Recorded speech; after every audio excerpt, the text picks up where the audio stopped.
So depending on the when we actually get into this, we'll collect data with our first satellite every 12 hours at the equator and every 90 minutes at the North Pole. And then within a few years, we'll have the full constellation up.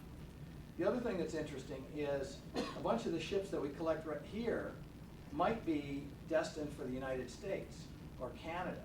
And so you collect the data here and downlink it in New Zealand, but the guy who's interested in having that data is in Canada. So that shows that you have to collect this data in a central location. And a lot of people want to put an Earth station and collect their own data in their own country, but it just doesn't work that way. So what are we building to do this? It's an end-to-end system. We're building a constellation of 6 satellites. We have 3 of them under construction today. First 2 will launch later this year. First operational satellite should go up in 3 or 4 months. We have an Earth station, 7-meter Earth station under construction in Svalbard, Norway.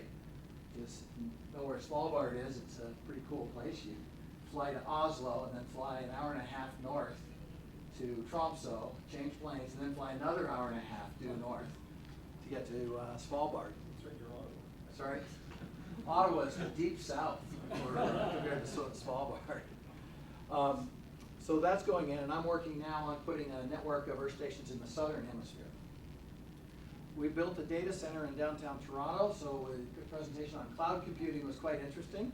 We have 450 cores of processing power, fully built. This is a high reliability, high security facility, because this data, for the first time ever, we're going to have a database with the movements of all the world's ships. And after a while, this is going to become a very sensitive topic, and so we have to treat this with great sensitivity. And then customer delivery. Once we get it into the database, we have to be able to deliver it in a way that's useful. So some of the other presentations are really relevant here. Okay, I'll go fast. So what do we do for customers? Our mission here is really to save lives, guard the borders, protect the environment, and enhance trade. 2 years from now, there's going to be people alive, and families are going to be happy because we have this system. This system's already being used. So I always put this up because I want our team to always remember this is not about building cool stuff for space or making pretty pictures. This is serious stuff. I'm not going to go through all of these, but we have surveillance and security, Arctic vessel monitoring, which we can do, search and rescue, environmental monitoring. So all of these have particular things, but I wanted to point this slide out because it relates to some of yours. So I show this slide, and this is the traditional part, what they usually can get. But if you're responsible for the security in this harbor, you look at this and go, wow, I always get the same reaction. First one is, cool, I have to have that. Second one is, what the hell am I going to do with that? So we say, well, let's try to take some of that data and begin to turn it into information. How about just a list of the ones that don't have a name associated with them? They only have numbers.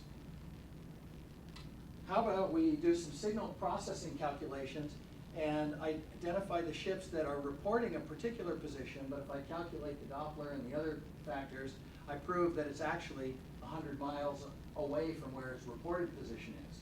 So it's lying about where he is. So if you're, again, responsible for security, that'd probably be a good guy to go interdict and find out what he's really up to.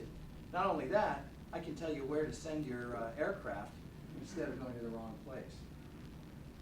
Search and rescue is very important as well.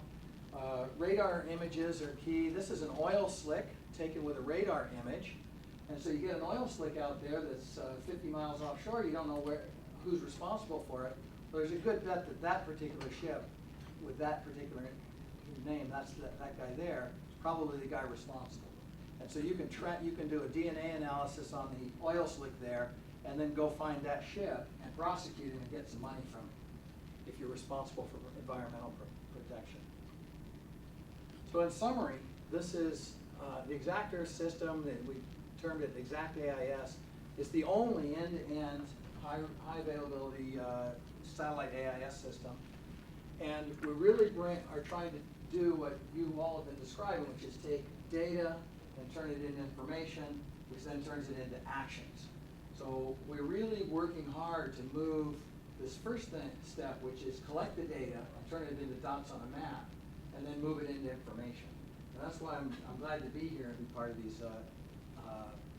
these discussions, because that's really a big challenge. Our end users You can't go to them and ask them, what do you want? Because they don't know what they want. They just know what they've got, and they're unhappy with it, but they don't know what the right answer is. That's our job to help figure that out, and that's kind of what we're working on. And as I say, the whole service commences in mid-2010, 2 satellites by the end of the year, another one next year, and then after that we'll